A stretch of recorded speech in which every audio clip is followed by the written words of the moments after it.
बिस्मिल्लाहिर्रहमानिर्रहीम। बच्चों, कैसे हैं आप लोग? मुझे उम्मीद है आप सब खैरियत से हैं। आज हम एफएससी पार्ट 2 ऑनलाइन क्लासेस में चैप्टर नंबर 16 का नेक्स्ट लेक्चर देखने लगे हैं और इसमें हम पढ़ेंगे एसी थ्रू इंडक्टर। ठीक है, तो चलें बगैर टाइम वेस्ट किए अपने लेक्चर की तरफ चलते हैं।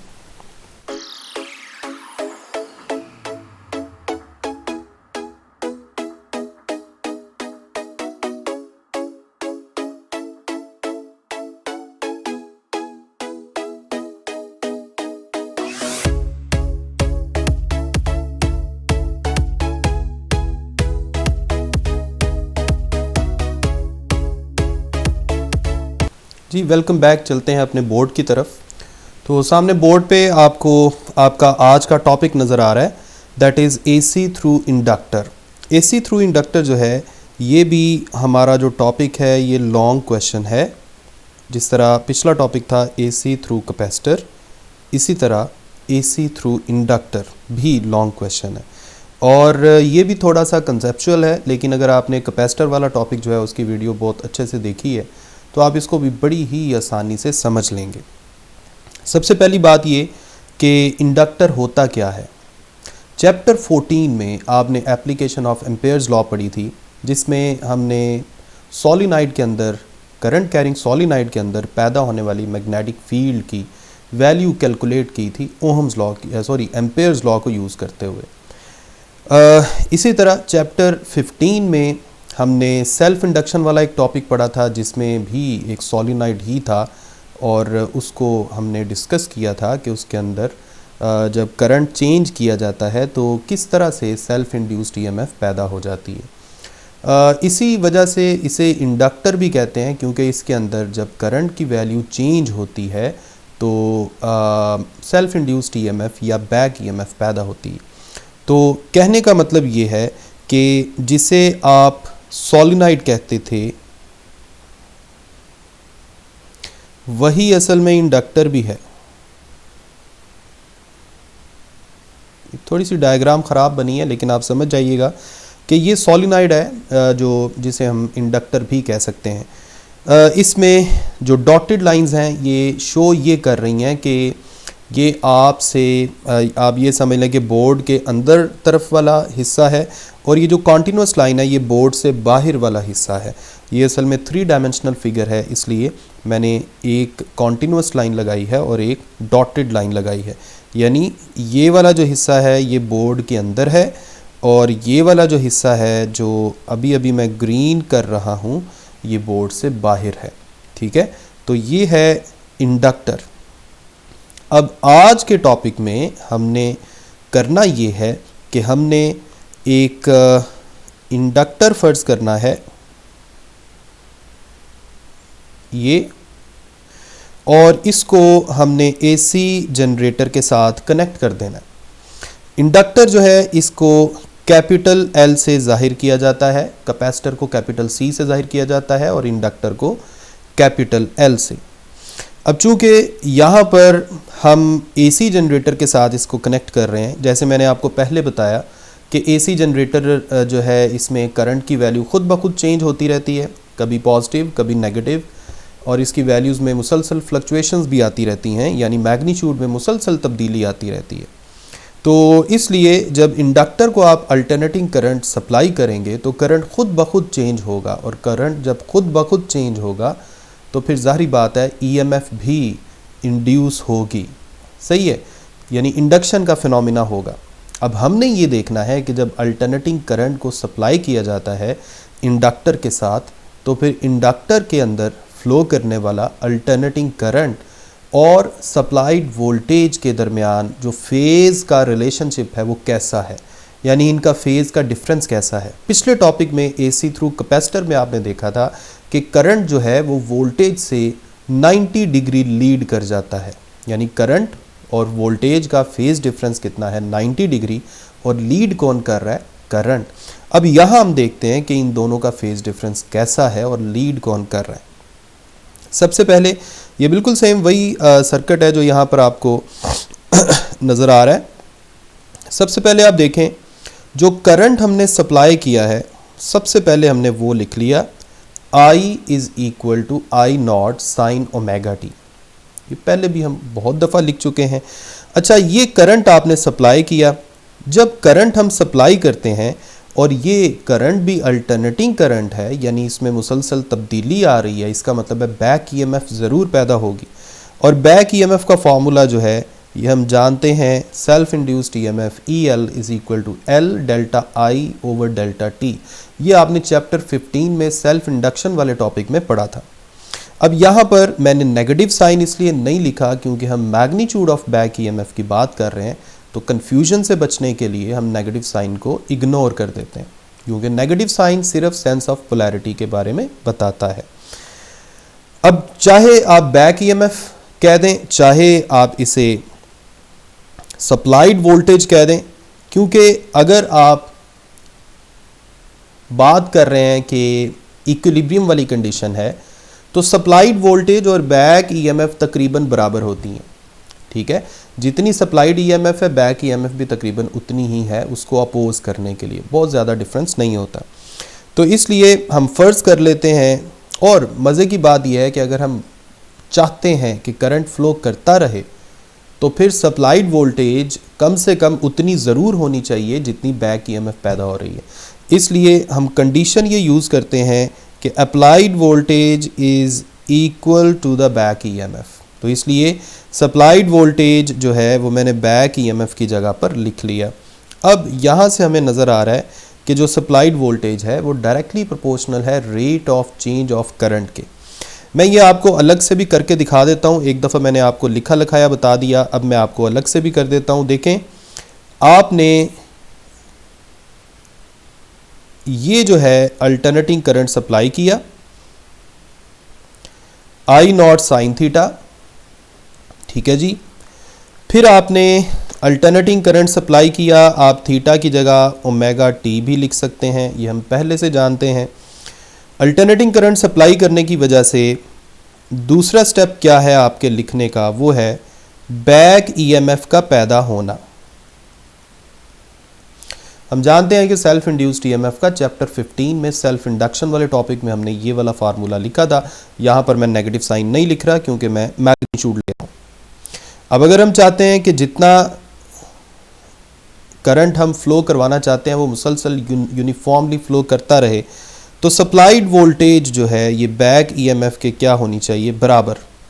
तो इसलिए हम सप्लाइड वोल्टेज की जगह लिख लेंगे ये, so supplied voltage is equal to L delta I over delta T।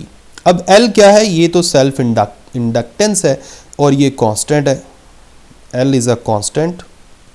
अगर L कांस्टेंट है तो हम कह सकते हैं V is directly proportional to delta I over delta T।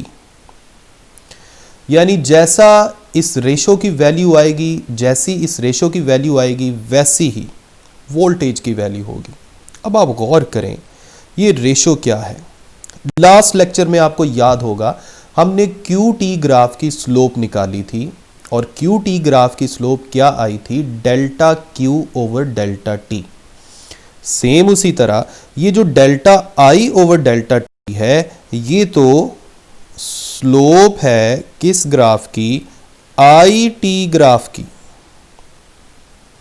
अब ये IT ग्राफ क्या है, ऐसा ग्राफ जिसमें y एक्सिस पे करंट की वैल्यूज हैं और x एक्सिस पर टाइम की वैल्यूज हैं। तो अब हम ऐसा करते हैं, अब हम ग्राफ ड्रॉ करते हैं। फर्ज करें जी ये है y एक्सिस और ये है x एक्सिस, ठीक है। मैं इसको थोड़ा बड़ा करके बना देता हूं। मैं यहां सबसे पहले करंट का ग्राफ ड्रॉ करने लगा हूं। ये है जी फेज डिफरेंस 0, ये है π/2 या 90 डिग्री, ये है जी पाई यानी 180 डिग्री, ये 3π/2 यानी 270 डिग्री और ये 2π यानी 360 डिग्री।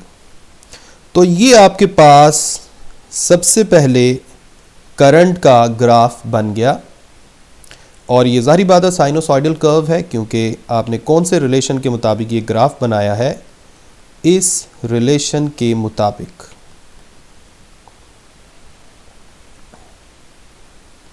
ठीक है जी।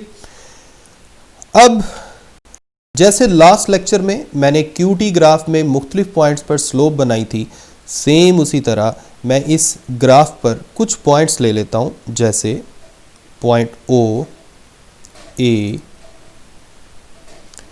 B, C और D। पॉइंट O पर अगर मैं टेंजेंट ड्रॉ करूं तो ये कुछ ऐसा आएगा। पॉइंट A पे टेंजेंट जो है horizontal straight line, point B पे ये है टेंजेंट, पॉइंट C पे फिर horizontal straight line, point D वाला जो टेंजेंट है ये बिल्कुल वैसा ही होगा जैसे पॉइंट O पे था। बिल्कुल जो मैंने लास्ट वीडियो में बड़ी डिटेल में बड़ा टाइम लगा के आपको समझाया था, ये आप बिल्कुल ऐसा ही देखेंगे।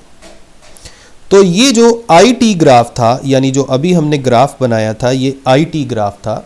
इसके साथ मैंने I लिख दिया ताकि याद रहे।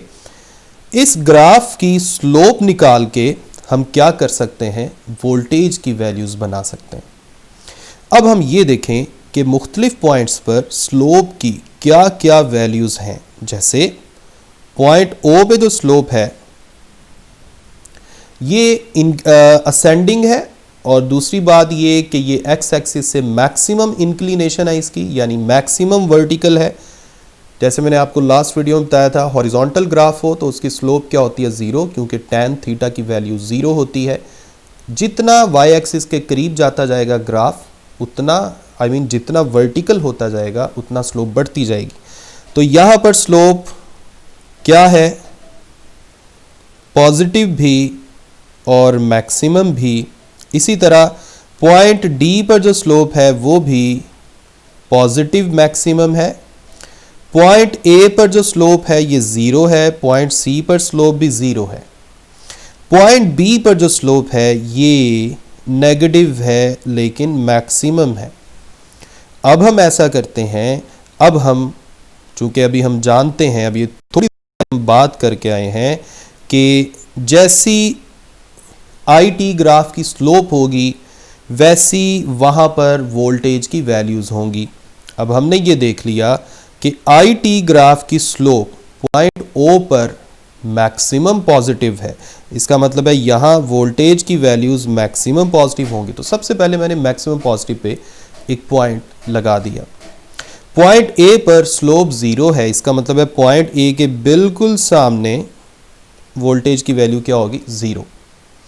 पॉइंट B पर स्लोप नेगेटिव मैक्सिमम है, इसका मतलब है यहाँ पे वोल्टेज की वैल्यूज़ भी क्या होंगी, नेगेटिव मैक्सिमम। जितना ऊपर मैं गया उतना ही तकरीबन मैं नीचे आ गया।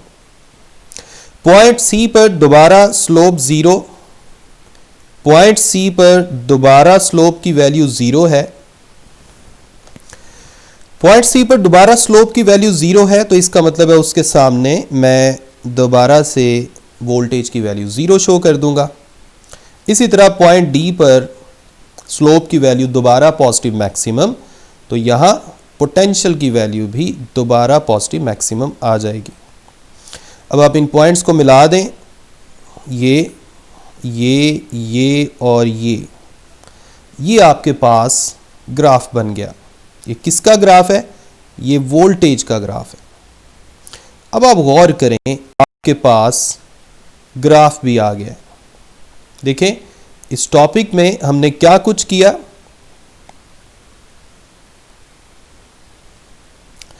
इस टॉपिक में सबसे पहले हमने करंट की वैल्यू लिखी, फिर हमने बैक ईएमएफ की वैल्यू लिखी, उसके बाद हमने सप्लाइड वोल्टेज के बारे में बोला कि ये बैक ईएमएफ के बराबर होना चाहिए कम से कम। फिर हमने ये वाला रिलेशन लिख के हमने ये कहा कि जितना स्लोप करंट IT ग्राफ की स्लोप होगी वैसी ही वैल्यू पोटेंशियल की होगी, और उसी फार्मूला को यूज़ करते हुए हमने ग्राफ की मदद से वोल्टेज का ग्राफ बना लिया, IT ग्राफ की मदद से वोल्टेज का ग्राफ बना लिया। अब आप गौर करें, मैं वोल्टेज वाले ग्राफ के अगर फेज़ एंगल लिखूं तो वोल्टेज वाला ग्राफ पॉजिटिव पीक से शुरू हो रहा है, इसका मतलब है यहाँ पर इसका फेज़ एंगल कितना है, π/2। इसी तरह यहाँ π/2 के बाद पॉजिटिव मैक्सिमम के बाद जब वो ज़ीरो पे आती है तो π/2 में पाई ऐड करें, कितना फेज़ आ गया, पाई में दोबारा π/2 ऐड करें, यहाँ पे फेज़ है 3π/2, उसके बाद फेज़ है 2 पाई में मज़ीद π/2 ऐड कर दें तो 5π/2 बन जाता है। इसका मतलब ये हुआ कि अगर आप वोल्टेज का फेज देखें तो वो करंट के फेज से 90 डिग्री आगे है या ज़्यादा है। ये देखें, यहाँ वोल्टेज का फेज पाई है, उसके बाद करंट का फेज कितना है, π/2, यानी 90 पीछे, यानी वोल्टेज 90 आगे है। इसी तरह यहाँ पर करंट का फेज है पाई और वोल्टेज का फेज कितना है, 3π/2, यानी पाई से कितना ज़्यादा, π/2। इसी तरह यहाँ करंट का फेज है 3π/2 और वोल्टेज का फेज है 2π, यानी करंट से अगेन π/2 ज़्यादा। यहाँ करंट का फेज है 2π और वोल्टेज का फेज है 5π/2, यानी 2π से π/2 ज़्यादा। यानी हर पॉइंट पे जब आप वोल्टेज और करंट के फेज को कंपेयर करें तो वोल्टेज का फेज हमेशा कितना आगे जा रहा है, π/2 लीड कर रहा है। So we can say that voltage leads current by π/2 radians या 90 डिग्री। तो चाहे आप π/2 रेडियंस लिख दें चाहे 90 डिग्री लिख दें, बात एक ही है। अभी तक हम यहां तक पहुंच गए। अब इसके बाद क्या है, इसके बाद जैसे लास्ट टॉपिक में हमने देखा था, अब आपने फेजर वेक्टर को कंपेयर करना है या दोनों के फेजर वेक्टर बनाने हैं। ऐसा करते हैं, करंट चूंकि 0 से स्टार्ट ले रहा है तो करंट का फेजर वेक्टर रेफरेंस के तौर पे ले लेते हैं पॉजिटिव एक्स एक्सिस के अलोंग, और इस फेजर वेक्टर की जो लंबाई है वो करंट की आरएमएस वैल्यू होगी जो सामने आपको लिखी नज़र आ रही है। अब चूंकि वोल्टेज जो है वो करंट से 90 डिग्री लीड कर रहा है, इसका मतलब है वोल्टेज का जो फेजर वेक्टर है ये एंटी क्लॉकवाइज डायरेक्शन में 90 डिग्री आगे जाएगा। अब ये जो है VRMS, ये वोल्टेज की RMS वैल्यू है, यानी इस फेजर वेक्टर की जो लंबाई या मैग्नीट्यूड है it represents the RMS value of voltage. यहाँ से हमें ये भी पता चल रहा है कि इन दोनों के दरमियान फेज का डिफरेंस कितना है, 90 डिग्री। ठीक हो गया जी। ये थी कंसेप्चुअल बातें इस टॉपिक से रिलेटेड जो मैं आपको इस वक्त स्क्रीन पे सारी की सारी इकट्ठी दिखा रहा हूँ, जो आप देख सकते हैं। अब हम दोबारा टॉपिक की तरफ चलते हैं और देखते हैं कि वहाँ पे हमने क्या क्या चीज़ें डिस्कस की हैं। तो सारी वही चीज़ें हैं जो मैं आपको पहले बता के आया हूँ। देखिए यहाँ पे शुरू में वोल्टेज मैक्सिमम है, ये IT ग्राफ की बात हो रही है। उसके बाद वोल्टेज 0 है क्योंकि स्लोप 0 है, उसके बाद नेगेटिव मैक्सिमम, उसके बाद दोबारा 0, उसके बाद पॉजिटिव मैक्सिमम। तो ये सारी चीज़ें हैं। Phase difference between voltage and current, ये फेज़र डायग्राम भी आप देख रहे हैं जो मैंने अलग से बना दी, और फेज़र वेक्टर रिप्रेजेंटेशन, दोनों का फेज डिफरेंस कितना है जी, 90 डिग्री। ये हम पहले से देख चुके हैं। इसके बाद जैसे आपने कैपेसिटर वाले टॉपिक में कैपेसिटिव रिएक्टेंस पढ़ा था, इसी तरह अगला नंबर यहाँ पे है इंडक्टिव रिएक्टेंस। जैसे शुरू में हमने डिस्कस किया था कि डीसी सर्किट्स में करंट की वैल्यू को कम ज़्यादा करने के लिए जो ऑपोजिशन ऑफर करने वाला कंपोनेंट है that is just resistance, but in case of AC circuits the components which can offer opposition to the alternating current are 3: resistor, capacitor and inductor. और यहाँ पर आज के लेक्चर में हम बात कर रहे हैं इंडक्टर की। तो इंडक्टर जो है ये जितनी ऑपोजिशन ऑफर करता है अल्टरनेटिंग करंट को फ्लो करने के लिए, that opposition is called inductive reactance.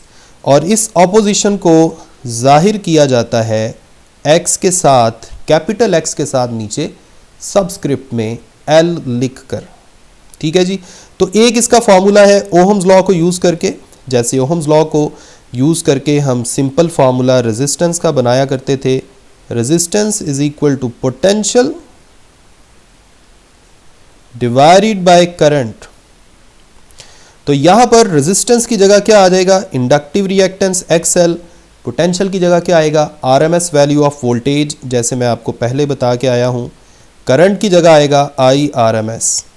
तो इस तरह से आपके पास इंडक्टिव रिएक्टेंस का फॉर्मूला आ गया। इंडक्टिव रिएक्टेंस का एक दूसरा भी फॉर्मूला है, जो जिस तरह से हमने कैपेसिटिव रिएक्टेंस का दूसरा फॉर्मूला पढ़ा था।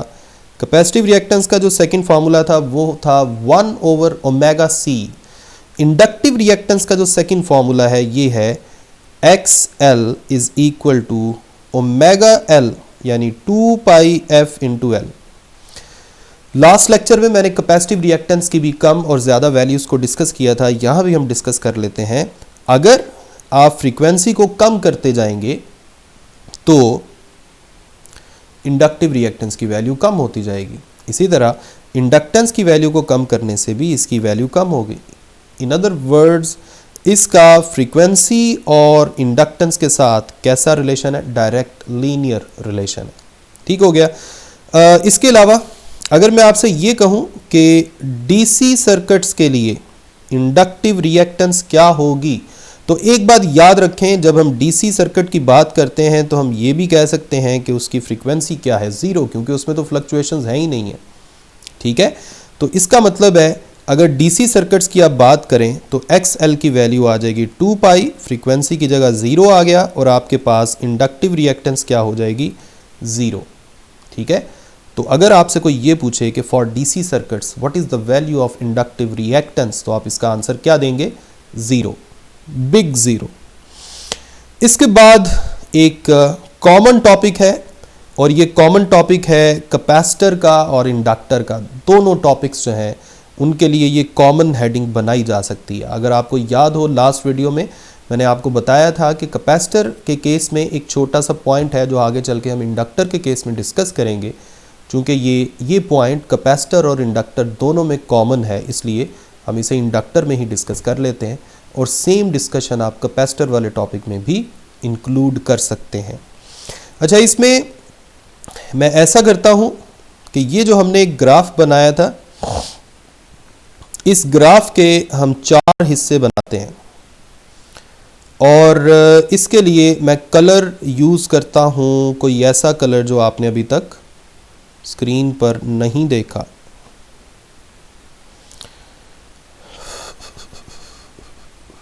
अच्छा, मैं ये वाला अगर कलर यूज़ करूं तो मेरा ख्याल है ये डिफरेंशिएबल है।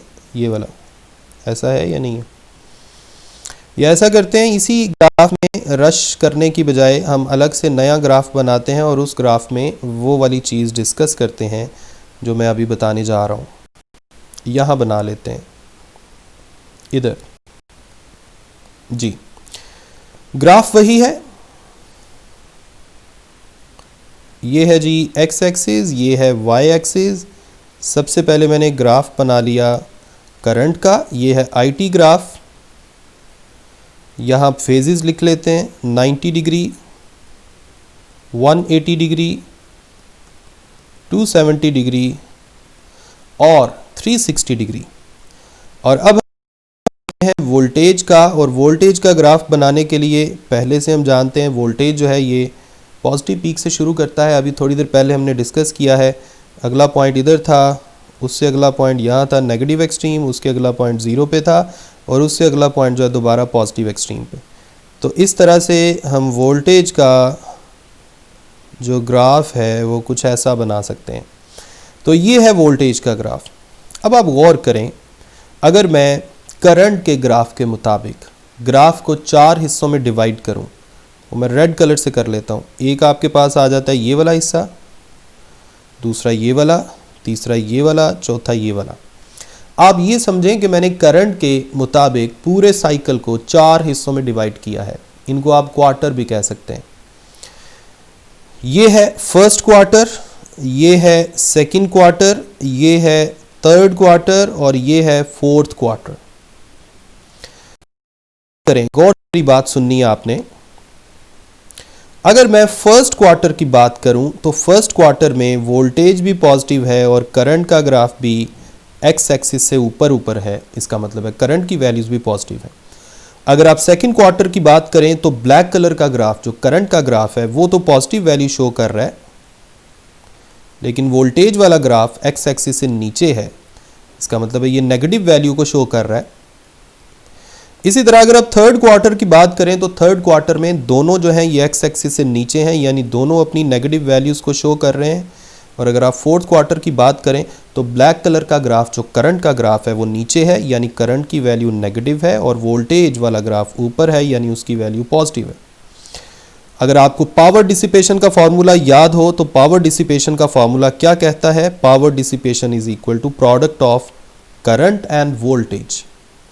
अगर आप फर्स्ट क्वार्टर की बात करें तो दोनों पॉजिटिव हैं, इसका मतलब है इनका जो प्रोडक्ट है ये भी पॉजिटिव आएगा। अगर आप सेकंड क्वार्टर की बात करें तो इसमें वोल्टेज नेगेटिव है, करंट पॉजिटिव है, इसका मतलब है इनका जो प्रोडक्ट है उसका आंसर नेगेटिव आएगा। थर्ड क्वार्टर में दोनों नेगेटिव हैं, इसका मतलब है यहाँ पर इनका नेगेटिव मल्टीप्लाइड बाय नेगेटिव, इनका आंसर क्या आएगा? पॉजिटिव। और फोर्थ क्वार्टर में एक पॉजिटिव है एक नेगेटिव है और इनका प्रोडक्ट क्या होगा? नेगेटिव। अच्छा, आपको इस वक्त मेरी वीडियो नज़र नहीं आ रही, उसकी वजह यह है कि स्क्रीन जो है ये ऑफ हो गई है। मैं इसी तरह से अपने लेक्चर को कंप्लीट कर लेता हूँ। तो लेक्चर यहाँ तक ही था, सारा का सारा लेक्चर, लाइट असल में ऑफ हो गई है, सारा का सारा लेक्चर जो वो यहाँ आकर ख़त्म हो जाता है। तो मैं उम्मीद करता हूँ कि आपको नेक्स्ट जो टॉपिक है वहाँ तक आप ये वाला टॉपिक जो है बड़े अच्छे से रेडी कर लेंगे, तैयार कर लेंगे। अगली वीडियो तक अपना ख्याल रखें, मुझे अपनी दुआ में याद रखें। अल्लाह हाफिज़।